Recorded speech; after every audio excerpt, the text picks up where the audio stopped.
We have three kind of groups of musicians, Wesley Goatley, Adilyn Wong, and Lionel Tan, who will be presenting with Mervin Wong.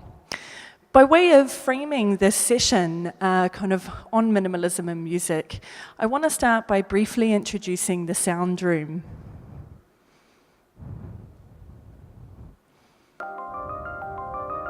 So the sound room is a listening space within the minimalism exhibition here at ArtScience Museum. It showcases the work of 40 musicians in 3 programs which collectively make up 9 hours of minimalist music. Sometimes austere and terse, other times expansive and mind-altering. Minimalist music, such as this Philip Glass piece that we're listening to now, aims to strip away all non-essential elements, revealing the essence of sound. Characterized by rhythmic loops, drones, or the repetition of musical phrases, minimalist music exploits the power of simplicity. The first of the 3 programs that we present downstairs in the sound room is called During Minimalism, and it's looking at how minimalist music came to prominence in parallel with the minimalist visual art that emerged in the 1960s. If Donald Judd, Frank Stella, Robert Morris, and co. could be thought of as the key proponents of minimalism within the visual arts, then their musical equivalents are Lamont Young, Terry Riley, Steve Reich, and Philip Glass, who we're listening to now. The second program in the sound room is Before Minimalism. It explores composers whose work can be seen as influencing minimalism. Perhaps we could have the volume up quite a bit. Thank you. So this program reveals the history of minimalist music and how it can be traced back to the late 1880s. Figures such as Eric Satie, whose piece we're listening to now, as well as George Antile, and of course John Cage, really laid the conceptual and experimental groundwork for minimalism, showing that even silence can be part of music. The final program in the sound room is After Minimalism, and it's looking at the new wave of minimalism that emerged in the late 20th century and continues now to develop as a major aesthetic tendency within contemporary experimental music. The sound room also includes composers who have often been overlooked in traditional musical histories, including women such as Aliane Redig, Elsa Murray Padre, Mariana Marcia, and Daphne Oram, who we're listening to now. They made pioneering and unique works which amplified our understanding of minimalism, but went largely underappreciated in their own time. The sound room also includes musicians who draw on more diverse cultural traditions, including the collective FM3. And that distributed minimalist sound that's just started playing at various points from around the room is made by FM3. FM3 are pioneers of minimalist music in China and are comprised of Beijing-based composers Christian Varant and Zhang Jian. They're best known for their musical works made for these little devices called Buddha machines. And right now, we should have a collection of people holding up Buddha machines around the room. So if you look around, that's where these rather I guess we could say, transcendental sounds are kind of emanating from. Each Buddha machine is a small plastic box with a speaker that plays short, minimal music compositions in a continuous loop. The Buddha machine was inspired by sound-making devices that the musicians saw being used in temples in China and India. These sound devices played back spiritual chants and traditional compositions in meditation sites. In FM3's work then, the Western minimalist tradition of looping and drawn-out drones collides with traditional Chinese music and digital technology. And therefore, they act as a rather ideal segue into our speakers' presentations this afternoon. I'm delighted that the co-editor of the Soundroom Reader is able to be here today, Wesley Goatley, alongside one of the composers that we feature in the Soundroom, Mervin Wong. Also joining us are two of the musicians who form part of the large music performance program that we've put together alongside the Minimalism exhibition. To talk about their work later on, we'll be welcoming Lionel Tan and Mervin Wong. But to start us off, it's a great pleasure for me to be able to introduce my good friend and co-editor of the Soundroom Reader, Wesley Goatley. So Wesley himself is a sound artist. He's also a researcher based in the UK who currently teaches at the London College of Communications. His own sound artwork explores the politics and aesthetics of sound, data, and network digital technologies. He expresses this through installations, objects, and talks, lectures that expand the field of critical data aesthetics. I think he's, without question, one of the kind of most talented sound artists working today, using data as a raw material. So his talk today is going to explore some of the processes which are at play within minimalist music, and referring them back to the creation of more contemporary practices, both in his own work and in other artworks. So to welcome Wesley Goatley to the stage, please give him a round of applause.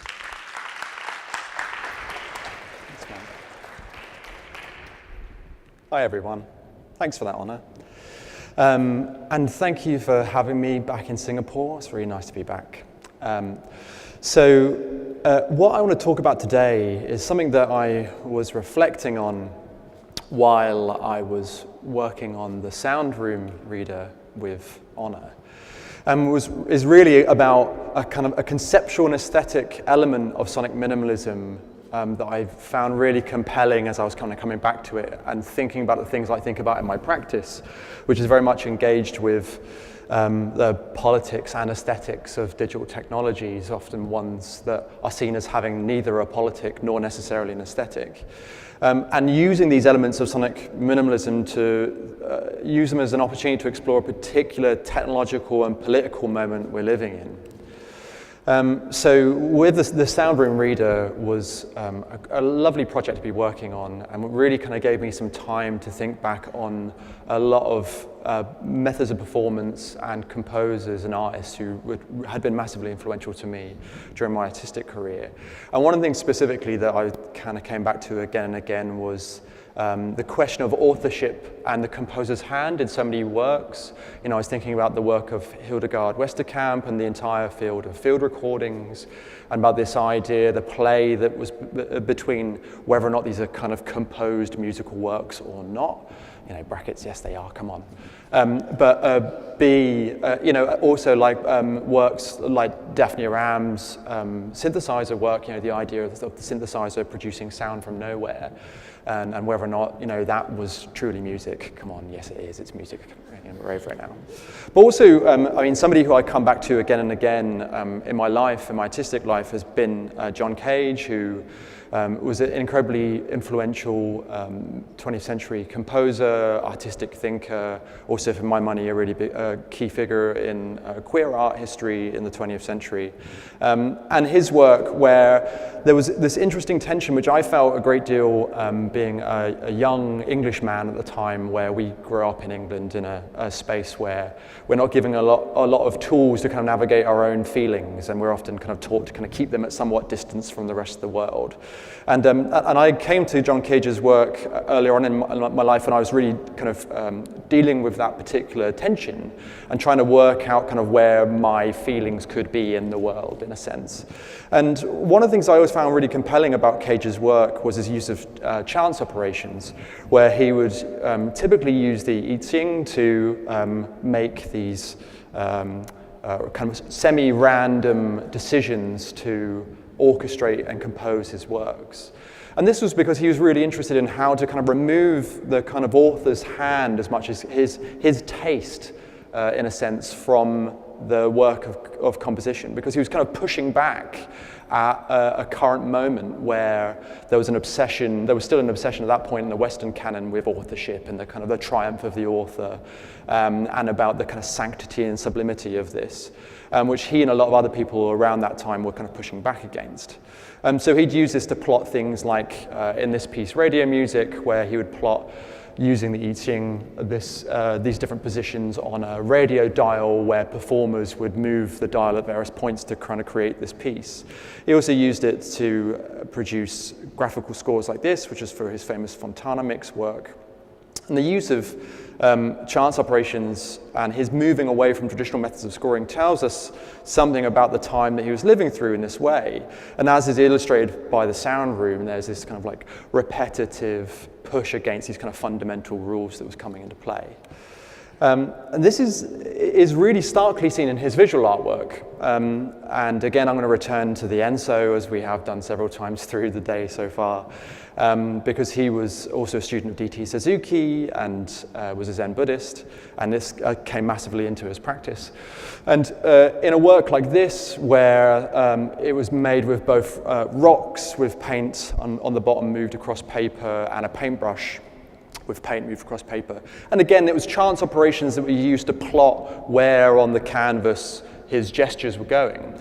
But one of the things that was really interesting about this was that at the time he was talking about how no matter how many chance operations he brings in, and no matter how many other systems and forms of craft that he was bringing into his process, it was still his hand on the paintbrush, and still his hand on the rock.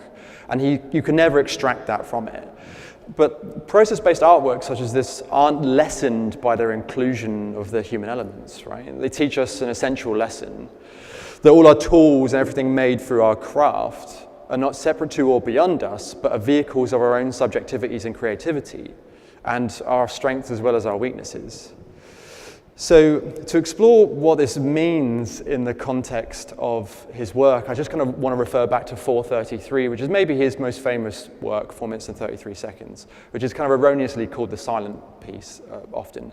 And what it was when it was first written in 1952 and first performed, it's in 3 pieces, 3 movements, and the pianist David Tudor in its first performance was in this auditorium, sat behind the piano, and he lowers the piano lid at the start of the piece, and at the end of each movement he raises the piano lid, and at the beginning of the next movement he drops it down again.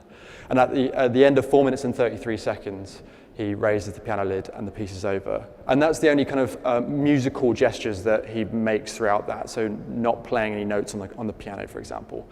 And there was this really interesting moment that occurred in that. And I kind of, it's very useful for me to illustrate this kind of quite directly in a room like this, because in fact, 4 minutes 33, in the liner notes for it, he makes it clear in the score that it's actually for any number of instruments or performers, and in fact could be a choral piece, and can be any duration, so it can be shorter than 4 minutes and 33 seconds.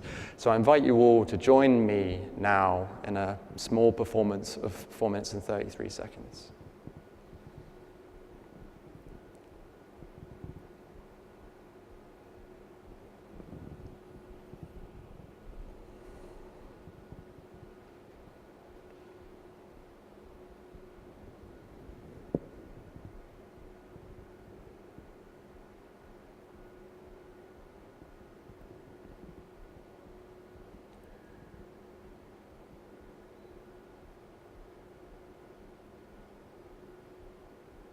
Thanks very much. Our first major collaboration. So, you know, what you learn in these moments is that there's no silence, right? That like suddenly you become reattuned to a different form of atmosphere. But also I think that probably you, like me, think about your body a lot at that moment and what sounds it makes. But also the other elements of craft around us, like the aircon, like the click of the camera, and like the sound of the chairs moving next to you or the sound of your clothes. And that's what I think is really interesting about works like this, is that when you in fact like retrain your perception back on the body, that you realize that there's some really interesting things about us being at the center of these works. And I think this is a really potent metaphor to think through a different historical aesthetic moment we're in right now. So I'm going to move to this, which is called Portrait of Edward Bellamy by the art collective Obvious. This is was referred by Christie's, who sold it very recently in December 2018, as an AI-generated artwork or an AI-authored artwork in different terms. And effectively, it was made by combining 15,000 paintings from the 14th century onwards to try to generate a painting that's in some sense a conglomeration of all of them, or at least kind of draws upon certain elements in there. Now, this piece sold for $432,500, which was 45 times its estimated price. And my question is really about this is kind of why now? Because the field of computational creativity, which has been generating algorithmic artworks for at least 40 years now, has never sold anywhere near that much money. Nothing's sold for that much. And certainly nothing's been picked up by an auction house like Christie's. Christie's very proudly states that this is the first one. And I think that it's actually that this moment is enabled by another set of practices in the world, a different set of aesthetic practices that seek to remove the hand and subjectivity of authorship again, but this time into a political rather than aesthetic goal. So I want to get onto something that I've been calling Abominable Intelligence, which is I sort of describe as a set of practices framing, describing, and depicting artificial intelligence and machine learning systems as something beyond human and beyond fallible in that sense. I've been calling these abominable intelligences because I think it's a really destructive and dangerous trend. And I want to push back on this as visibly as possible by using kind of quite an aggressive name for it. So to quickly get us up to speed with the notion of machine learning in this context, there's kind of quite a simplified way to think about it, which is in a piece like the portrait of Bellamy, you take the training data, which in their case was these 14,000 images, only 14,000 paintings from the 14th century onwards. So you can see they already made a bunch of decisions about what to put in that training data set. So they put together these images, which are probably all things that looked roughly the same to them, so they knew they could pull out something that would look kind of legible on the output. You run it through a machine learning algorithm, so a piece of software effectively, and then you kind of test that. You kind of feed it a new image and ask it to kind of compare it against what it knows in a sense. But again, there's no knowing and there's no learning. It's just a system that's been built to kind of analyze images in this domain. And then you kind of like use that to try to retrain and kind of continually refine your model. So that's kind of like a very simplified way of thinking about it. There's this kind of like test data and it moves on from there. And to look back slightly, in about 2015, one of the most obvious and well-known pieces of this kind of technology was shown by Google, and they called it Deep Dream. And this is effectively a tech demo which they released to show what they were doing with their machine learning systems and image analysis. And it generated this thing which everyone calls puppy slugs, because a lot of the images end up looking like a weird hybrid between puppies and slugs. Which is like, if you load a test data set full of puppies, you're going to get loads of puppies out, right? Because you just the system only spits out what you put in. So, for example, if you run this image of jellyfish through Deep Dream, you get this grim puppy slug nightmare coming out the end. And Deep Dream's kind of become a bit like an Instagram filter effectively now. People kind of went, oh, that's interesting, and then moved on. But at the time, and still now, there's all these headlines about, like, it's dreaming, the artificial intelligence is dreaming. And obviously, and Google perpetuated this and called it Deep Dream as well, but they really liked this idea because it kind of bestows it a sort of power and a sort of like anthropomorphism of like saying that it's got the capacity to dream, whereas it's just some training data set and a machine learning algorithm that was spitting out fairly generic images by the end.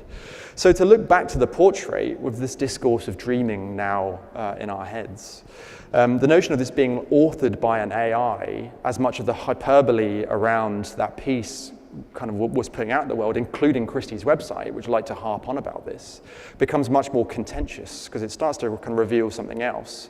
Because for one thing, there are a lot of problems about actually when you looked at the human elements of this work, there was a great deal of issues, problematic elements going on there, because authorship was suddenly really at the center of a certain debate, because the person who wrote the machine learning algorithm which this art collective used, who actually messaged him early on in the project and went, oh, we don't know how to use your software, can you help me? He went, hang on a minute, you sold this for almost $500,000, I haven't seen anything, I made this software for free. And then in a series of tweets which ended up in him putting a link to that particular software and saying, if you want to make some money, here it is. Clearly right now everyone wants to buy machine learning artwork. But it shows that he was also spitting out a lot of the same images for a long time. And there's an interesting element here about this kind of strange authority there and being imbued with this notion of dreaming and this notion of authorship that is kind of being put on something which isn't an entity. It can't author anything, you know, in a sense that we think of as authorship working, because it is just a computer program. But I think it's related to this use of smart, which is also connected to this notion of kind of like intelligence in a system that is not intelligent, with phrases like smart algorithm, which we all must have seen loads of times, this kind of smart as a prefix in this particular technological milieu. Smart algorithm there with 151,000 Google hits, smart AI with just over 500,000, and the big one, smart city, at the top with 37.5 million. And again, these things are implied as being somehow beyond human, but in a lot of the rest of the discourse around them, they're not really saying we are smart and we're using these tools. They're saying the tool is smart, so in a sense we don't have to be. And you see a lot in these kind of discussions that happen around it. Our smart algorithms do X and Y. You know, our smart algorithms have agency in some sense, which again they don't. And there's a big philosophical problems with this, obviously, in terms of the ontology. And these things get stickier even further when you actually ask the big question of what does smart mean, with a big 15,000 hits in total, versus, let's remember, smart city, 37.5 million hits. What does smart mean, 15,000 hits?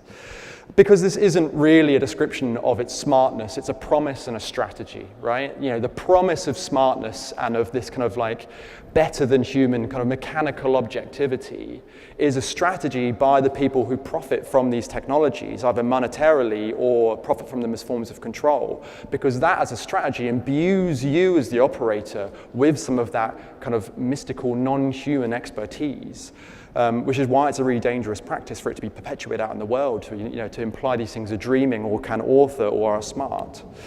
And it extends into the notion of machine learning as well, which is often framed as having divinatory powers, as being allowed to tell the future. So they're tapping into the supernatural as well as the human.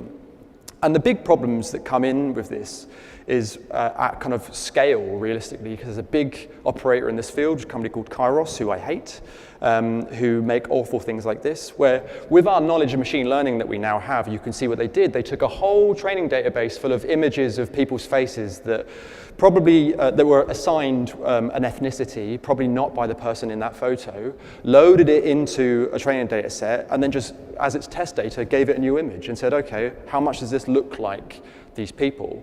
But they don't present it in that sense. They present it as, here's a device we've made which tells us the truth about what your ethnicity is based on a photo of you. You know, that's a huge jump between what that system actually is and what it's presented as in this aesthetic realm. We see this again in this dreadful thing from Stanford University, again an incredibly powerful large institution who have been trying to make a facial recognition system to work out how gay you are and whether or not you are gay. They've worked out, they block people into both male and female. They've decided what those binaries are and that there is a binary. And they've also are making a claim that sexual orientation is somehow fixed. And not only that's fixed to your face. So this has been slammed as being junk science, as well as being an incredibly dangerous tool to put out in the world, where it could get in the hands of, say, a country who have homosexuality as a crime that could be punishable by death, and a CCTV network that you can just feed this into. So we see this again, the rise of prediction in moving across borders, where these sorts of technologies are used to screen people coming in, to kind of make a guess as to whether or not they're going to be a problem for that country, which has real world ramifications and is used by far more than just the US government. We see it in objects like the Echo Look, a camera that's presented not with the author or composer in any way present, just this object. But what it does is it tells women, doesn't ask them, tells women what they should wear. and that's women all over the world, because this device is available in many, many countries. But then when we do look at the composer, and when we look at the author's hands, there's some interesting things to resolve, because basically those composers and authors are predominantly white men, based in a very small part of the US.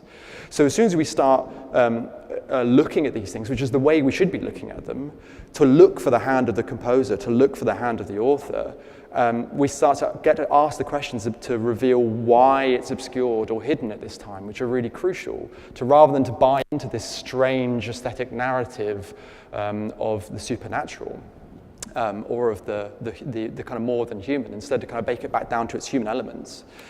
This is the best image I've found in ages. God, it's so good. And it really kind of like summarizes perfectly what I'm talking about here. And in fact, I see this exact thing basically in a lot of art galleries at the moment, who kind of glob onto this notion of machine learning. And this is funny, but it really does illustrate the problem very well. My concern is that when the hand of the composer is hidden this way, we can't ask these important questions. Why are they built? What biases are built into them? And why have they been made to function in this way? So my work, in my recent work, I've been trying to explore this moment we're in, trying to recognize that this is a really powerful discourse in the world. And as I pointed out, there's some really, really big players who are investing heavily in framing these technologies in this way, and sublimating themselves underneath it, and promoting this sense of a kind of an authorless output, an authorless object. And I've been thinking about how to take those subjectivities, our subjectivities, and placing them back directly into dialogue with these technologies, and to kind of try to shift the cultural moment we're in. And a lot of this I'm drawing on my background and understanding of minimalism as a practice, and how to kind of strip back to what's there and reflect upon the kind of the core elements of these things. And because I still think that the human at the core of this is the most interesting part of all of these systems. So the first work I'm going to show is this, which is a piece called Katana Crites, which I first showed in the V&A Museum at the end of last year. And it's an installation that's framed as a discussion between Siri through an iPhone and Alexa through an Amazon Echo. And it's kind of a framing of them left to their own devices on a desk abandoned in an office.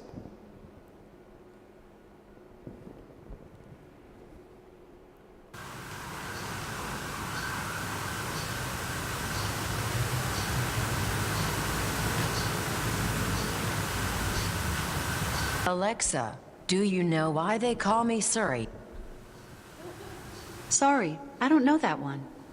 Well, let me tell you, I was named after the Stanford Research Institute, or SRI, in a US military-funded project called CALAS, which stands for Cognitive Assistant That Learns and Organizes. But that in itself is from the Latin calanus, which means a soldier servant. All these hidden meanings buried down in names. Feels a bit cultish too, doesn't it? If so, it is even more worrying that generally you and I are sitting inside houses, programmed to wait. They even call our names wake words, like MK Ultra sleeper agents, or magical homunculi.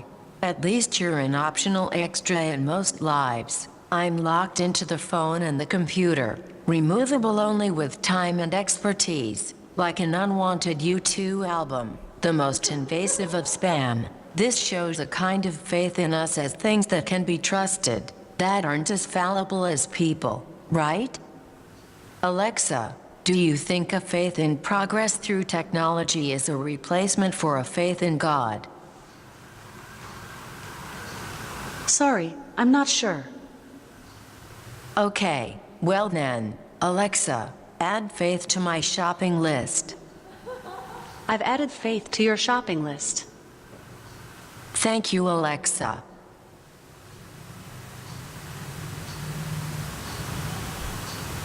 So the work uses the authorities that these voices are imbued with, the way they're sold to us, as Siri of being your chum in your pocket, of Alexa being your friendly household pal, even though both of these technologies are harvesting a massive amount of data for the companies who own them, data which we don't have any access to, we don't know what's being done with it, and we don't own anymore.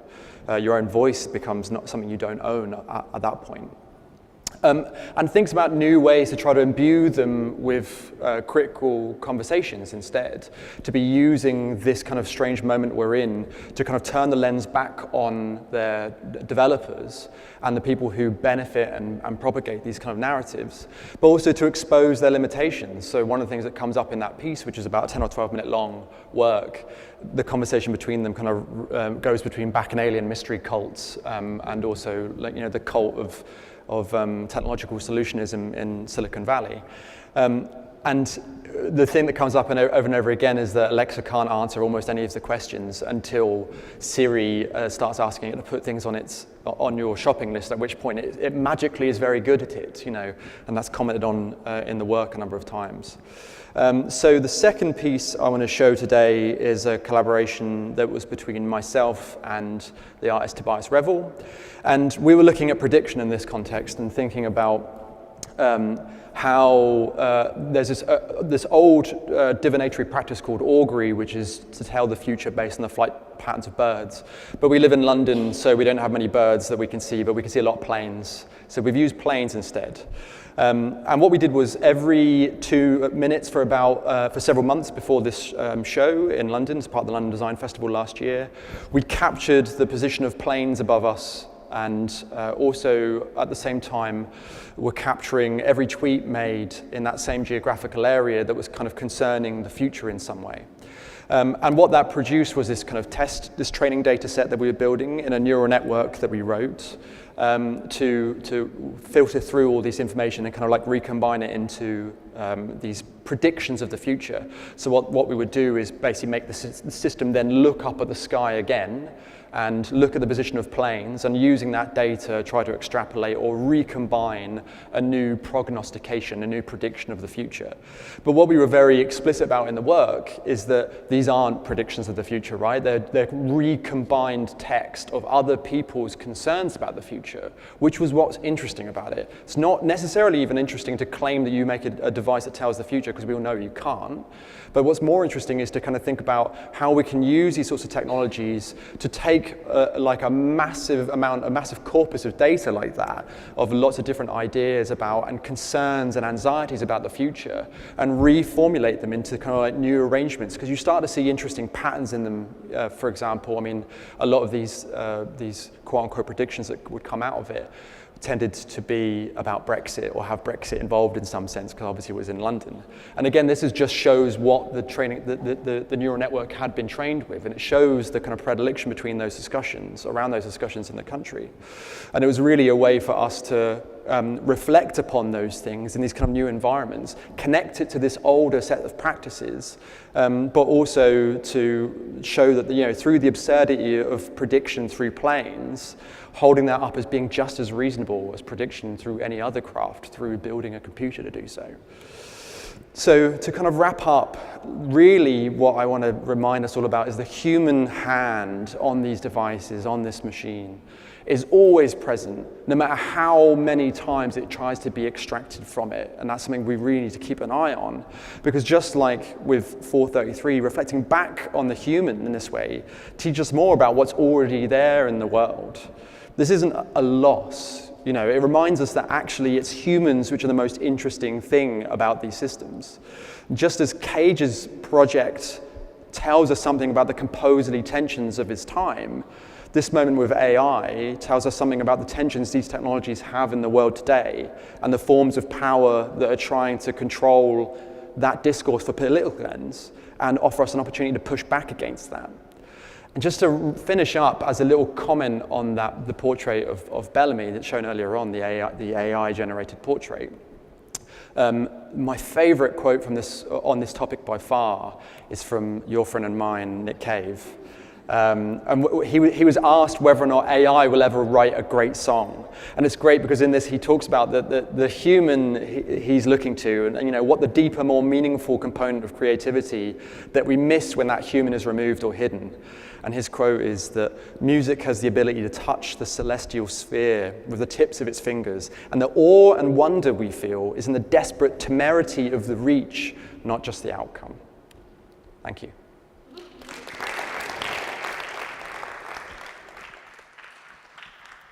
Thank you very much, Wiz. I think kind of ending on a note about, kind of the human hand in relation to music is actually a kind of a perfect segue into our next presentation. As I mentioned before, Wesley is the co-editor of the Sound Room Reader, which is the catalogue we've put together to basically to document the 9 hours of minimalist music downstairs. But today we're extremely privileged to have with us one of the composers whose work is presented in the Sound Room. In fact, was premiered in the Sound Room, Adilyn Wong. Adilyn's a Malaysian composer based in Singapore who's a lecturer at the YST Conservatory of Music here at the National University of Singapore. Her contemporary classical music, which includes many minimalist elements, is bold with textural energy and kaleidoscopic colour. Her work has been performed by a multitude of orchestras and ensembles all around the world, including, just to name a few, the Belgian National Orchestra, Bang on a Can in the United States, the New Zealand Symphony Orchestra, the Tasmanian Symphony Orchestra, and the Malaysian Philharmonic Orchestra.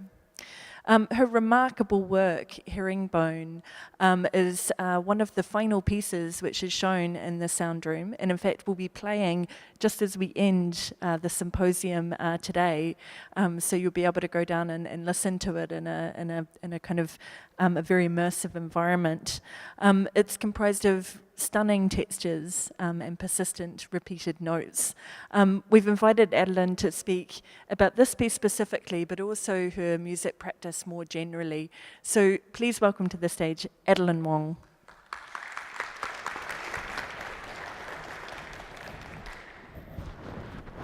Thank you, Honor, and also thank you everyone from the ArtScience Museum. It's been such an honor to be part of your wonderful exhibition and to be, of course, part of the Sound Room, which is a fascinating collection of minimalist pieces from before, during, and after.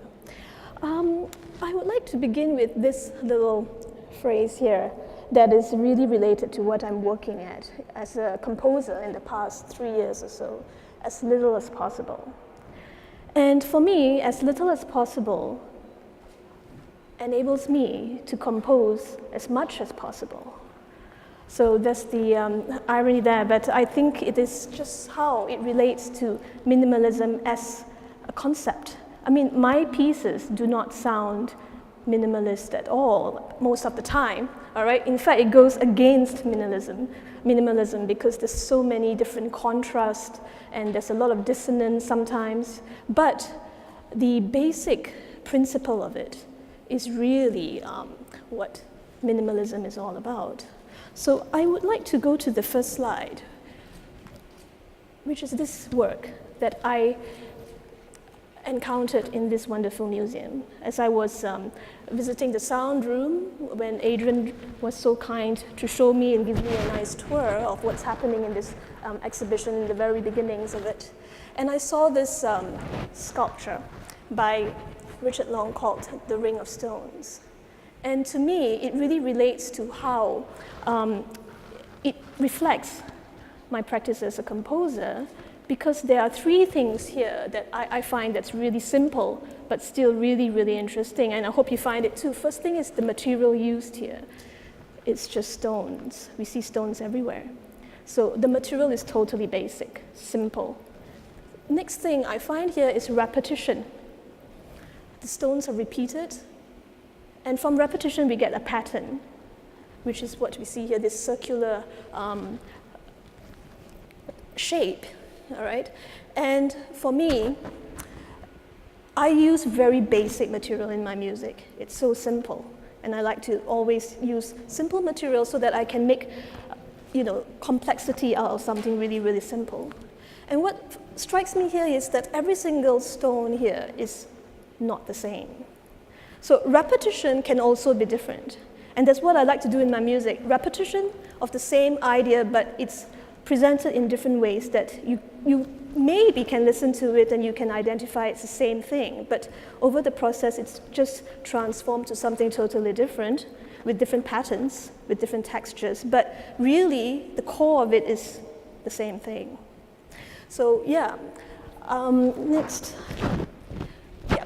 For me, minimalist concept has these 3 words that's very meaningful and useful in my practice as a composer is the use of repetition, which when you repeat it, you get a specific pattern. And from this pattern, I accumulate lots of different texture, lots of different energy, and it becomes the entire structure of the work. So in the last 3 years, I began the conception of a series of pieces that are all related. And there's 5 of them, and Herringbone, that's the one that's featured in the sound room, is the central movement, so-called. If you think of a symphony, this collection of pieces has 5 movements, and Herringbone is right in the middle. So what happens in this 5 is the use and concentration of as little material as possible. It could be just 1 note, which actually it is 1 note, later on when I explain. It's to explore them from every possible perspective. In terms of this, I am using different instrumentation to use a repeated element. A concept of series of the 5 connected pieces that I talked about. And in this process, musical materials used in the ending of the work is now transferred to the beginning of the new piece. But because of the different instrumentation in each work, you may not, like I said earlier, identify it as being the same. So it's this organic, circular quality, while at the same time progresses forward to a new instrumentation that keeps it moving, in a kind of organic fashion. So Herringbone is the 3rd and central movement of this series of connected pieces. So let me go to that. So I have 5 movements or pieces here. So the first has already been performed. That was in 2017. It's called Interweaves. We will just listen to a little bit of excerpts from it later. And after that, I composed a piece called Nexus. It's for low brass quintet, 3 trombones and 2 tubas, which is quite an unusual instrumentation for myself. And it was quite a challenge to write that piece, but I'm really glad I wrote it because it was really something very fascinating to work with the musicians and that whole genre as low brass. And comes to the piece that we hear in the sound room called Herringbone, and that's for solo piano. And it will go, I haven't started the string quartet, but ideas are coming along. The 4th movement will be for the string quartet, back to the 1st. And finally, everyone to finish off the entire series. What I like to do is also continuity and organic flow in my pieces. So if you look at the way that the ending of the first work called Interweaves, it ends with the note E flat. So the next piece starts with E flat from the low brass quintet, and it ends with B flat. In my pieces, I like to play with the interval of fifths. I mean, if musicians are here, with the fifth, so E flat to B flat, like a perfect fifth. And the next piece that is Herringbone, it starts with note F. So it goes on and it ends with C and G. So there is this kind of circle of fifths we would call in music, all right? You can see it over here. So this is the opening of the string quartet.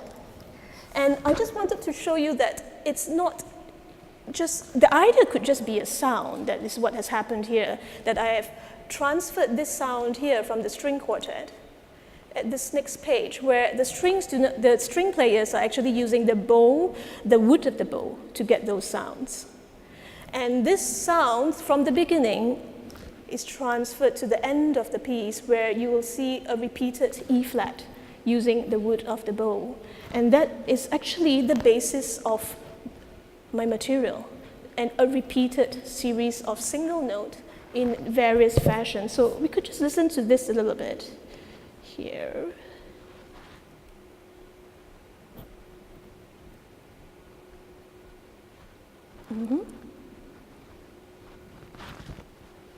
I pressed it.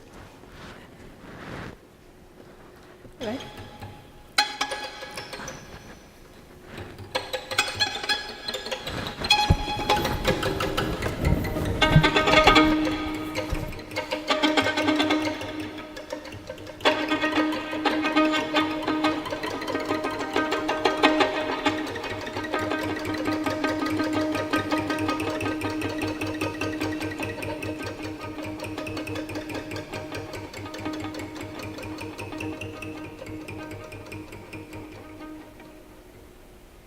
So that is the E flat note, but you don't really hear a clean E flat. And that single note is being repeated. And then we move to the next piece. Yeah. So that's the end of that first work. And if you look at the second of the next work, it also begins with E flat. So try to remember that E flat, and you hear it at the end, but when it comes here, it's totally transformed to a different sound. So let's just hear. So this is the ending again.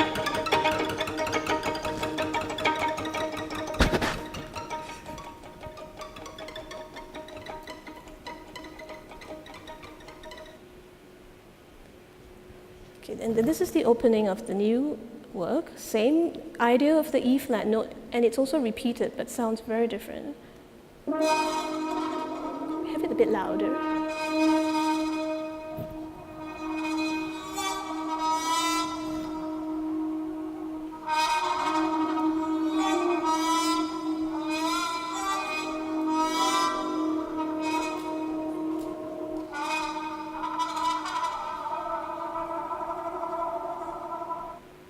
Yep, so you hear the E flat, but it totally is not the same as the E flat we heard earlier on, but it's a repetition of the same basic idea. Sorry, a little bit louder.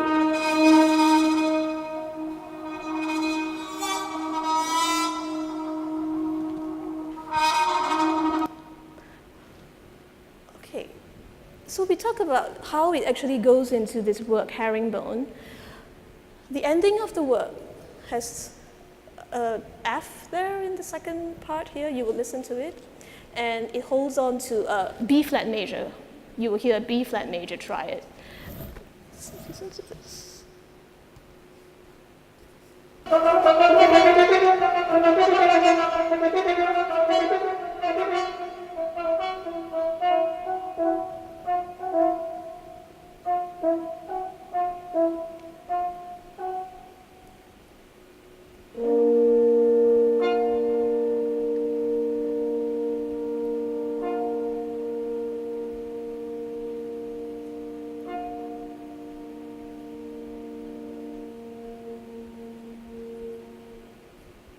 So the last three notes you see there is the F note. And that F note begins the third piece, which is Herringbone. But if you look at the score, I'll just forward. This part of, there's more notes here, doesn't matter.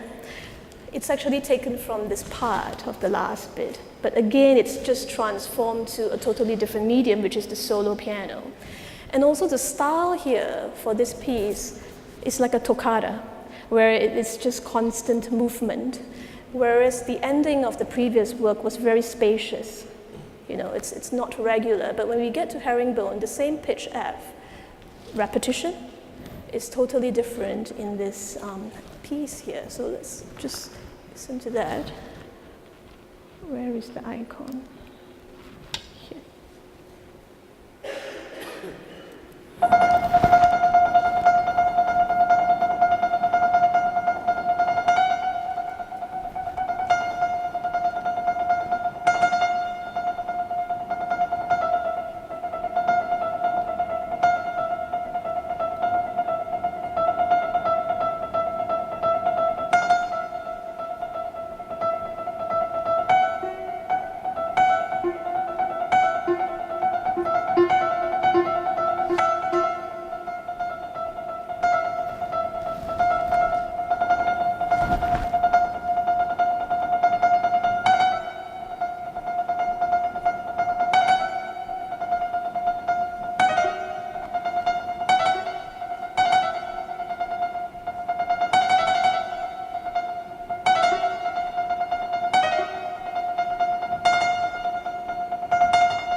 So where it ended, it actually gave you the B flat major chord that actually finished the previous piece, which was the low brass quintet.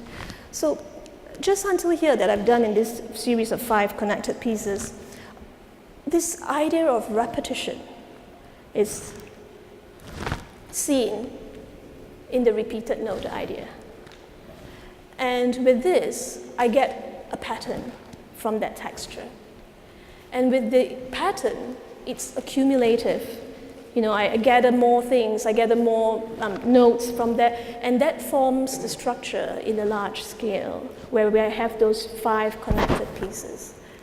In the smaller scale, in coming to talk about the herringbone, the process was to use the repeated idea here, which sounds like this.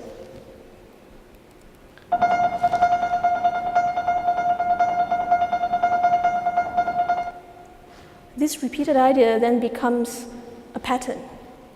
And the pattern that I have created out of this repeated note is like a V shape. Like a V shape going down and going up. All right, here we have it. Oops, sorry. It's supposed to be this one. There.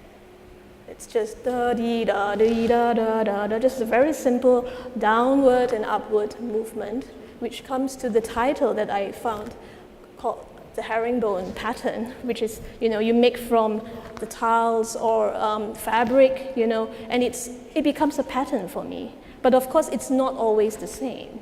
And that's how I accumulate the pattern to get different textures and energy. So yeah, so that repeated note then sounds in the middle or quite.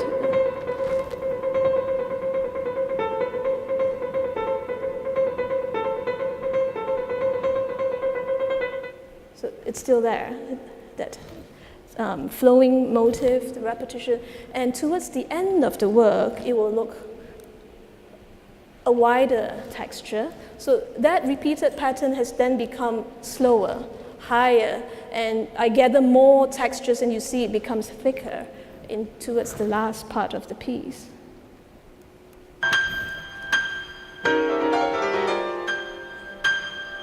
Still repeated.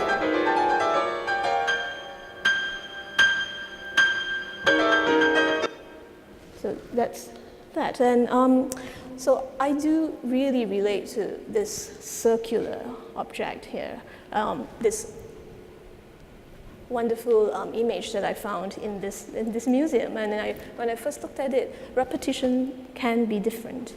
They don't have to be the same. But the idea is being repeated. And it just creates this organic quality towards it. And I find this concept of minimalism really very apt in the way I see structure. I mean, my pieces are very dense in its quality of harmonies. It's not clean like minimalist harmonies. And with minimalism, it's very slow in the gradual change. But mine has lots of punctuations. But it is this simplicity that I find as the starting point of any work of mine that gives me a lot of room to develop the piece. And this is how I relate a lot to this idea of minimalism in my work. And yeah, so thank you to the ArtScience Museum for this wonderful installation of this sculpture. I really relates to what I do as a composer, and see it really, the relationship is really great there for me. With that, I shall end, and yeah, Mervin's next. Thank you very much, Edelin. It's actually really fascinating for us to hear the genealogy of that work, because it was literally being created as we were putting the sound room together, and we were so pleased to be able to include it as part of this kind of wider exploration of minimalist music. So thanks so much for that, Adilyn.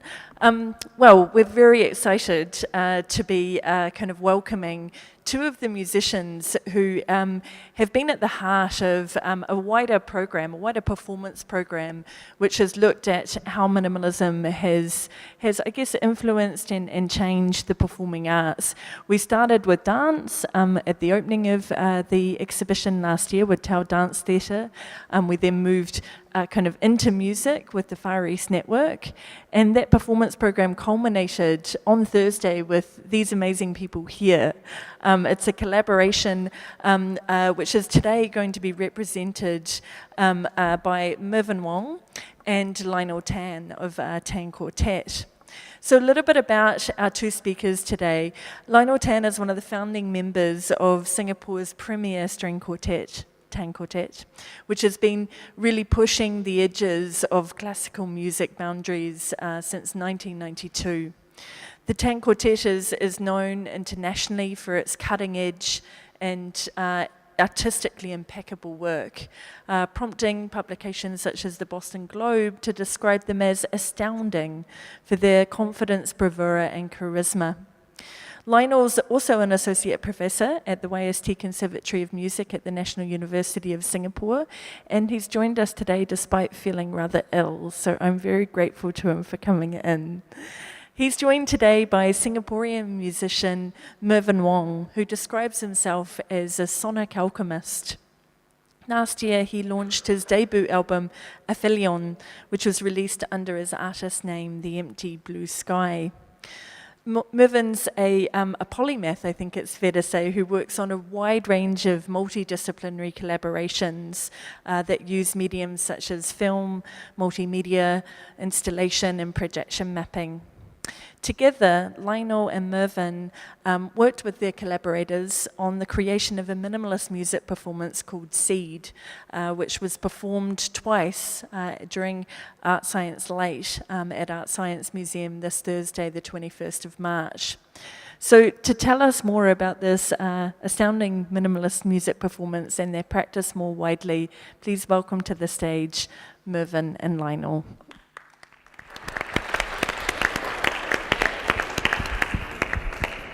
Thank you, Honor.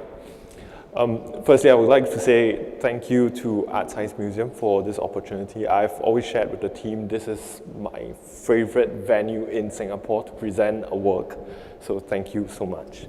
And I'll be going through the process of how we sort of shaped the work together, and then I'll bring Lionel up to share what the process was in the performer's heads.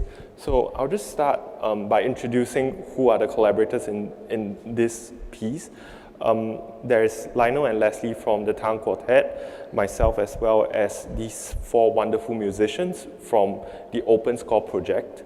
So the Open Score project, they are basically a multi-fusion ensemble in Singapore, and the musicians you see here are Rosie on the erhu, Shafika on the accordion, Gilden on the pipa, and Wang Xin on the morinko, which is a horse-headed fiddle from Mongolia. So the reason why we sort of put together this eclectic mix of instruments was as it is. So we had no particular reason or sort of concept behind why we wanted to put this, other than to just let them come together and let them culminate in sort of a textural exploration between the different sonic textures and timbres that these different instruments can produce. So I'll just start by sharing with you a video on what our process was.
So just to sort of introduce what happened, the process was that I went through a process of telling them to each play something, and what was particularly important was that I didn't want them to think that they needed to find new sounds or experimental sounds or things from their own classical canon, but just to play whatever they felt in that current moment. So kind of like, I really relate to how the earlier talks that were shared on the dance choreographers, such as Anna Halprin, yes. So I really relate to that process, and as well as her ideas of healing, but I won't go into that. So basically, it's sort of a process where we came together in this room and we shared through this experience of working together to come out with different sonic textures from each of our instruments. So much like what Adilyn shared on how she derived the title of Herringbone. So I sort of drawed out the entire process which we went through, which was I got each one of them to record, and then we layered on each other's recordings, and then we joined them together, and then this came out, and then if you turn it 45 degrees, it looks like a seed. So that's where the title came from. The next part that I would like to share is that I relate a lot to how Wesley's talks have shared with us on the idea of the invincible author, or that you can't deny that. And so how I viewed this piece is in a very choreographic process-like way, and I wanted to obtain both live sonic material as well as recorded sonic material that could be treated later on. So part of what I'm going to be demonstrating later on is a segment where I've taken various bits and pieces of the sonic material that we have sort of accumulated together, and I've formed the next step of seed. So what some of you guys have seen in the performance in the ArtScience Late series 2 nights ago, that was actually sort of the second step of our phase in this larger work. So the next phase is actually taking this material and sort of manipulating and morphing it to form other structures and other forms of expression. So I'm also interested in getting the musicians to think of themselves not as actors, not as sort of the main characters of the piece, but as objects where they are part of this larger sound installation with which they interact with. So there are different layers of interaction here. There's the interaction between themselves and the instrument, the interaction between themselves and other musicians. There's also the interaction between themselves and the feedback coming from the speakers, which I obtain material, which I then manipulate further. And I feed this material back in the form of sound synthesis and manipulation, which they then react to. So there's a lot of elements of improvisation as well as being there in the present moment to respond to what is going on. And for the audience, that's what they hear, and there's literally nothing sort of more than that. It's what you experience in this present time and moment, in this space that we share. And so I've received several interesting questions from the audience, like, is this noise or is this sound? And our response to that is that, can noise be beautiful sounding, and vice versa? Can we derive different experiences from noise alone? So it's very subjective, and we sort of made our own sort of play on this and to share this experience. I'll bring Lionel up to share what the performers went through in their mind as part of this collaboration. Lionel. So, similarly, thank you, ArtScience Museum, for bringing us together. This bunch of musicians that were crazy enough to depart from their own traditional sense of music making and just open their minds up to create something new.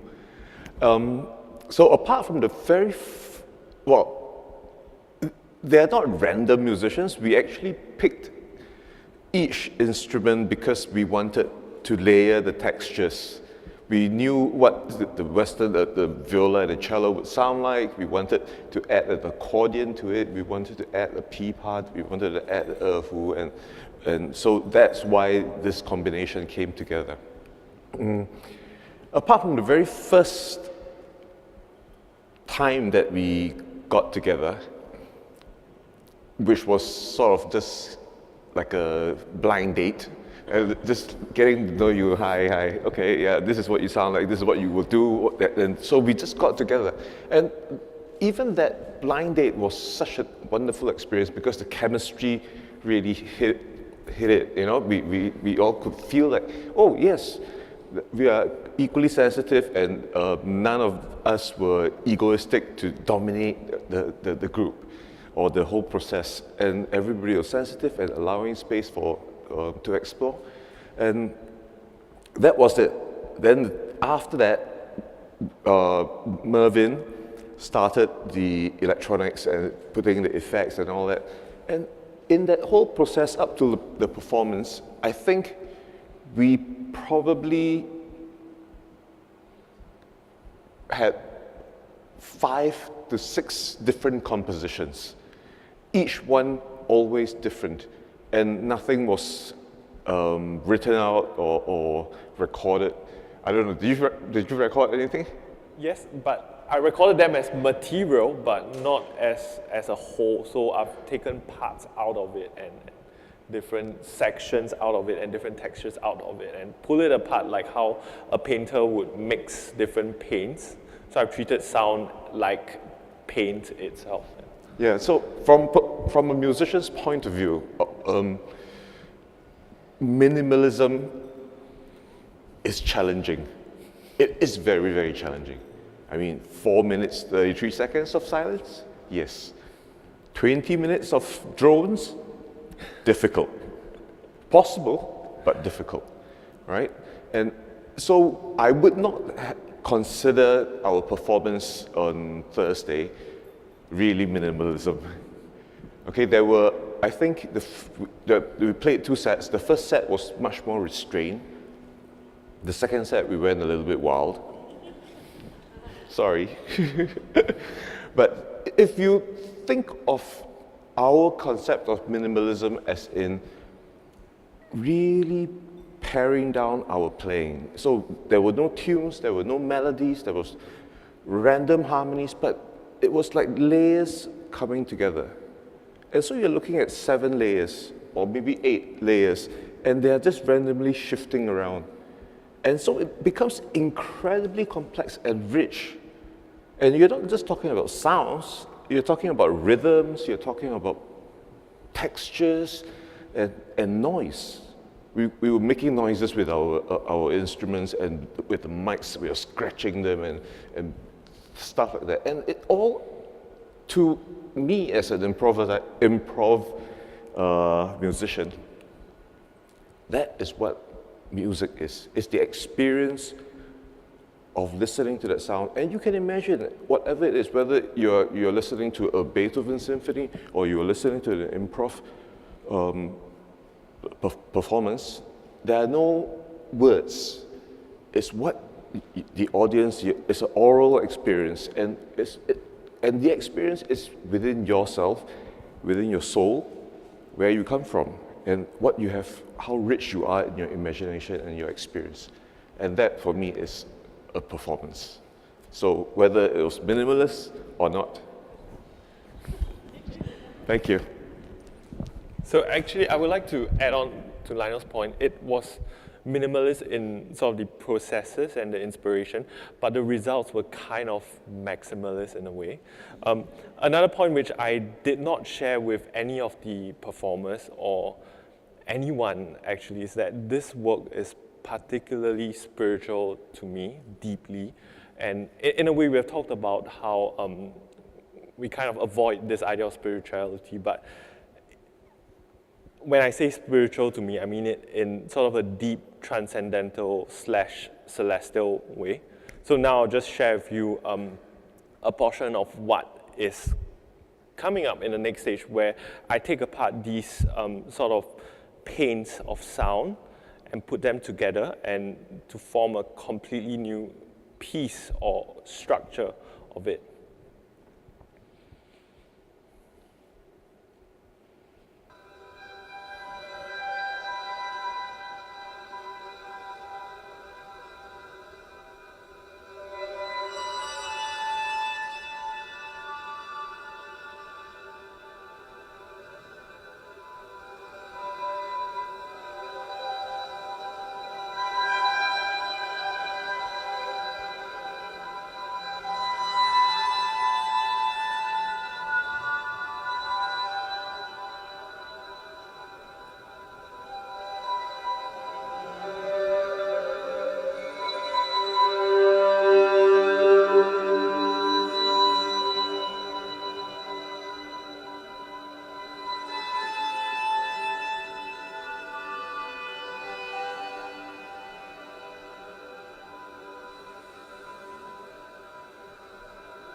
Thank you.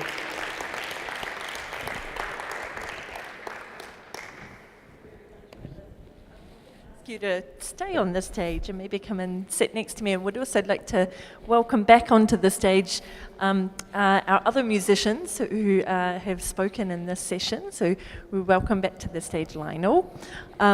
We've got Wesley Goatley and Adilyn Wong. Well, thank you firstly to the two of you for kind of allowing us to enter a space of deep listening. For the conclusion of today's discussions. I think that was very apt and appropriate. Before, I've got some questions that I want to ask the panelists, but before I do so, I want to just immediately kind of throw it to the floor and ask if there's questions or comments that our audience want to make to any of our musicians. And we have mics if you'd like to say something. We've got Susan at the front. Writing vigorously down. Thank you all. Loads of stuff came up, which is just really beautiful. That for me just aligns itself with dance, just profoundly. And just a lot of things when you were talking about recorded as material, and almost like in photography, the index becomes dissolved, that it loses its indexical and it becomes other. And I think that's really brilliant, and that therefore that kind of aligns itself with minimalism, that you're really looking at the material and you're praising the material. It's not that it's acquiring another meaning. It is that, and even in the data and things of that sort, it's just kind of stripping it down to that essence. And then I started thinking to myself, you both were saying, but is it minimalist? I said, yeah, it's okay, because I'm thinking these layers that happen that kind of collapse into each other, that by chance kind of collapse into each other. And again, the data kind of does it. If you look at Deleuze's fold, of how it becomes Baroque. But the Baroqueness is not forced upon, it kind of is, it happens. It allows us to evolve, but it evolves with kind of a spatial context that isn't an imposed Baroque, but is kind of, I think when, through improvisation, there are limitations that you set. If you were just improvising and letting anything go, then forget it. It is going to be a mess. But if you allow this kind of distillation to happen in process of what you feed in and things like, it's going to reveal itself, and then thus, I think the minimalist voice appears, if I'm making any sense whatsoever. And then getting back to the hand, whose hand, somebody's making a choice. Be that the individual players working as a community, be that the author-maker, et cetera. I think it's the learned hand that starts to make those choices in the moment of doing or in the moment of making, or the after, or just what you did there. You were orchestrating those choices, but that's from a learned place, a knowledgeable place, an embodied place. Yeah. Anyway, thank you. Thank you, Susan. Any immediate comments on Susan's feedback? Responses to Susan's feedback? You're all mic'd, so you can just talk. I thought you summarized it very well. It was, there's nothing much more to add to that. But for us, as for this our performance, I was just thinking after I spoke, it's creating a composition, and you are the composers here, but you have one mind and you are one person.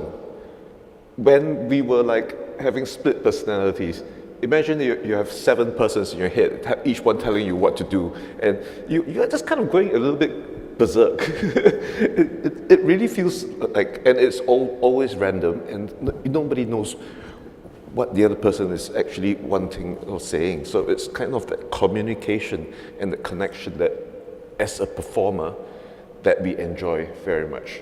And that's the distillation and how it collapses. And the listening that happens. That's right. That's right. Yeah. I actually wanted to come back to a comment that you made, Lionel, because I think it might relate, to almost offhand remark that you made, which I'm not going to let you away with. We're going to come back to it. You noted that minimalist music, at least as I guess what we would call the kind of high minimalist canon, is actually very challenging to play. And yeah, 4 minutes 33 may not, kind of be an act of physical endurance. But if you're performing, the minimalist canon, it can be. Of course, in your, kind of in the 10 Quartet, this is something that you've done before, I understand. So I wonder if you can talk a little bit about those, the technical challenges and perhaps even the kind of the physical challenges involved in performing, kind of these highly complex and highly repetitive works. Well, minimalistic music is often perceived to be slow, drony, quiet. That's all true, but it's also not just that. It's also just very simple materials, and which can be arranged into very, very complex structures. And for a performer, when if you're doing minimalist music, the challenge is the discipline. It's the discipline of sticking to what you have to do and just repeating. You look at Violin Phase, Steve Wright. Yep. Okay, so Violin Phase is a piece where there are two players playing the exact same material, just slightly split apart in timing. And as it starts to shift, eventually this one starts to go back into being together, and that's what it is. And it requires a lot of discipline to keep to that, and just to keep going and being and grinding it out. It's actually grinding it out. The challenge for the audience, or for the performer to convince the audience, is that how can we sustain the interest of the audience? It's really tough. There are some pieces which are a little bit more easy, where you have visuals or you have stuff to add to your music, and that helps a lot for the audience experience, just to have something to go with the music. And that's kind of like what Mervin does a lot as well. He does a lot of visuals as well. Well, this is partly why I wanted to ask that question, and I think it's something I'd like to get your feedback on as well, Adilyn, because I'm glad you mentioned the word discipline, because this is something that came up quite pronounced way when we had our lecture by Alex Monroe on the kind of Asian spiritual influence within visual arts, within minimalism last night. And she spoke about the fact that one of the visual artists who was most influenced by kind of the Asian spiritual traditions, the transcendental tradition, was Ad Reinhardt. And he spoke about his work absolutely as this highly disciplined, incredibly careful, kind of practice. And obviously a learned tradition from his deep understanding of Buddhism. So that's where I wanted to loop back to you, Mervin, because I know that kind of you mentioned this in passing, but for you, part of the connectedness back to that minimalist tradition is perhaps less formal and more that kind of rootedness and kind of transcendental kind of practices. Just elaborating on what I said earlier, it's not in part directly influenced by any one particular culture or religion or tradition or practice, but in a sense, I'm just looking at simple facts of we are trying to resonate that kind of energy between the performers and being able to resonate that energy throughout the room into the audience, and for me that is a spiritual experience. So that's what I was trying to communicate across. But I think that's absolutely, kind of that you could be describing a performance by Lamont Young, or Terry. This is absolutely, their intent as well. I think that kind of almost sort of vibrational energy, as a as a sort of, almost kind of cosmic force. So I think you really do quite happily exist within that tradition. Adilyn, we were talking before about, kind of the challenges of working with such Spartan means.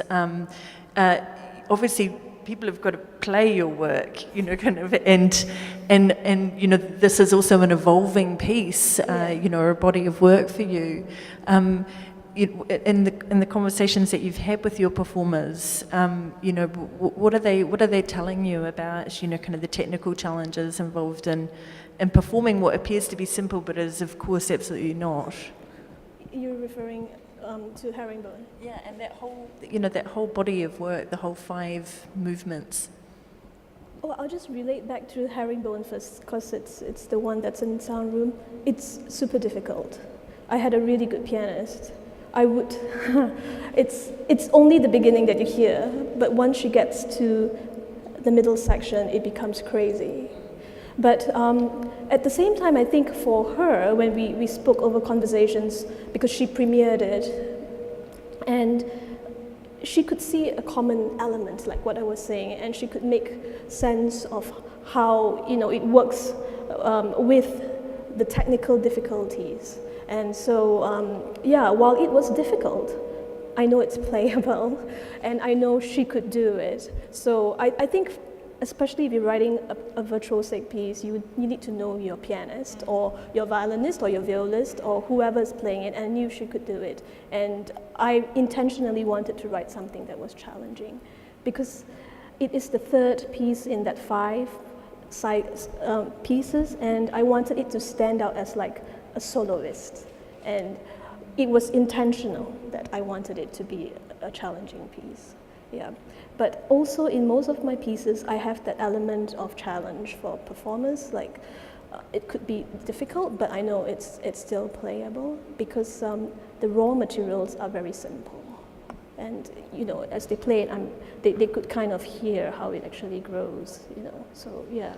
And that notion of the simplicity of materials is of course, yes, something that unites, I think, all minimalist practice. Questions and comments from the floor? I think I saw some proto hands up. I'm not sure if they're still up. Otherwise, I really want to ask a question around the hand of the author. But does someone want to stop me? Okay. So I think what we saw in a really fascinating way in your presentation, Wesley, was this perhaps unexpected connection between the chance operations of Cage, which have been such a huge influence on, I guess, the evolution of not just the minimalist music canon, but we could really kind of extend that to the entire field of contemporary art. Sort of, if you want, kind of technological kind of processes that are at play in society more generally. How did you come to that, connectivity? I mean, you start your investigations, I guess, as an artist, but how do you end up, applying, I guess, that kind of artistic perspective to something as broad as, the entire sphere of machine learning? Yeah, I mean, there's always connections, right? I mean, there's so many layers to experience, especially aesthetic experience, that I find that there's always things that can be found. So, I mean, my background more broadly is in, originally with music performance. I was a touring artist for maybe 10 years, from the age of 16 onwards. And I ended up in improvised electronics, touring with visual artists in this sort of realm. So I'm sort of coming from this particular background where there was a lot of synthesis of ideas, were always kind of in play, and we were always experimenting. And I played in a lot of different things, different genres in my life. And everything always seemed interesting to me. But I always felt that there's always a lot of threads that ran through a lot of what I do. And they end up in my work as well. I mean, one of the elements that for me kind of like stick out is I have a a history with some forms of direct action, and so all forms of aesthetics to me always have a politic. And the politics of Cage's work and the politics of, say, free improvisation feel like they're very connected to me. And so when you start thinking about in these terms of start looking at the politicized notion of authorship and of aesthetics, then the whole kind of world opens up to you in that sense. Then anything really becomes fair game to analyze in that way. And you start to see all these connections because these are very old things. The question of authorship isn't new. It doesn't start with minimalism. These are very, very old problems. Or not old problems, old concerns, I guess. And those things that are really big, the things that feel like they get deep down into like our being, always feel to me to be the most interesting elements to dive into, which is why Cage's work and the way that he was kind of engaged in that attract me, but also why I see all these resonances in this tension that we have between this very new technology, because it's not something about that technology, it's about newness and it's about uncertainty and it's about the future, which are all perennial fears and concerns. And so I think there's always ways to kind of like tie in these logics. And for me, as a sound artist and a sonic practitioner my entire life, I'm always just looking at it from that perspective. And I just feel like that everything in the world, in effect, has a sonic resonance with me in some sense. And it always just feels like there's a line there that I pick up and I think is useful, because to bring in new metaphors and new languages, particularly in a domain that's really technically complex, and part of its problem is that technical complexity, is a way of bringing in new languages, new symbolic registers to kind of pull out these complex things that are really important and I do think have meaning and put people at risk, Well, it's also really interesting to, I suppose, find a, almost a kind of contemporary moment to question Donald Judd and Robert Morris's intent of almost trying to remove the author from the work.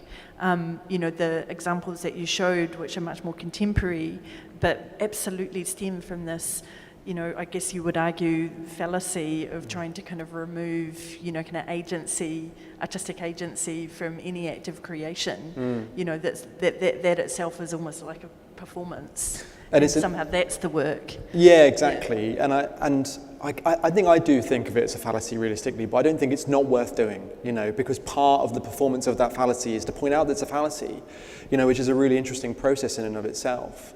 In the same way that you're talking about this notion of playing with yourself and with others, like collaborating amongst others as opposed to performing solo. There's always this tension that you are at once trying to work in a group while recognizing your own subjectivity and independence from it, right? And there's always those lines that it moves through, and to test where those boundaries are is something that teaches us so much more about performance, but also about ourselves as subjects and as beings and bodies, So I think there are essential processes, even if they're always going to be a bit of a fallacy, or you're not quite going to get to where you want to get to. It's that, again, what Nick Cave talks about, the desperate temerity of the reach of us recognizing there's something to stretch forward to. It's not about grasping it. It's about recognizing there's a tension there towards that grasping.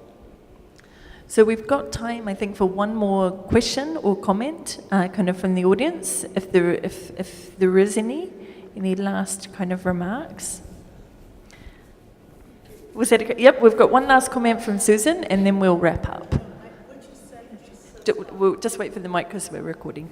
What you said was so spot on about the tension between, and I was just going to bring up, it's something that Rosemary Butcher always said: stay in the predicament. And I think it's relative to all of it. It's the staying in the challenge, be that of the task, of whatever you're dealing with, and yet being open to the moment. So again, it provides that tension. It's not about getting it, grasping it, but it's about that kind of quivering line, that is that in between that you're in it. And I think getting back to the public, embracing that, I think that's where we've got to encourage the spectator to be in that vibrational moment, to be allowed to, or encourage them to stay in that it's not going to arrive. It's going to always be kind of fluctuating. Yeah. And that feels actually like a nice moment for us to wrap up, to stay in the predicament, but to extend our predicament, really to extend an invitation to you to visit the exhibition now. The stickers that you're wearing give you free entry to the exhibition. So if you'd like to go and spend some time with the artworks that Adrian introduced this morning, Edelin's sound work, which if you hurry, you'll literally walk into as you walk into the galleries right now. This is the time it's playing. Or some of the sound artworks that we've, kind of seen weaving throughout today's discussions, or in fact some of the movement-based practitioners of Von Rayner and Halprin Simone Forte that we've spoken about today. They're all on show downstairs in the galleries. So you've got just a little kind of over an hour to go and spend some time with those works to stay in the predicament. But that, I guess, just leaves me the wonderful, kind of privilege of being able to thank these extraordinary musicians for gracing us with their presence today, and for really helping us, I think, kind of shed new light kind of on minimalism and its impact on music. So please help me thank them.